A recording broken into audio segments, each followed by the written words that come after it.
Hi, this is Meghana Yadav. Today preparing mirchi. First we will take mirchi and dhaniyalu, oma and jilkara, and this is పొడి పట్టాలి.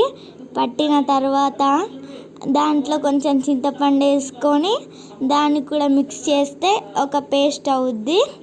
ఆ paste ఇప్పుడు మనం చూస్తున్నాం. ఇదే ఆ పేస్ట్ ప్రిపేర్ అయిన తర్వాత మనం పిండి తీసుకోవాలి. పిండిలోకి కారం, ఉప్పు తగినంత వేసుకున్నాక ఇప్పుడు పిండి మొత్తం మిక్స్ చేసినాక ఆయిల్ని హీట్ చేసుకోవాలి.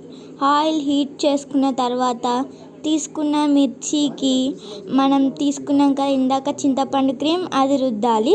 తర్వాత హీట్ ఆయిల్లో మిర్చిలు వేసినాక ఇప్పుడు మనం చూస్తున్నాం గుమగుమలాడే మిర్చీలు. మీరు కూడా ఇంట్లో ట్రై చేయండి. Bye bye.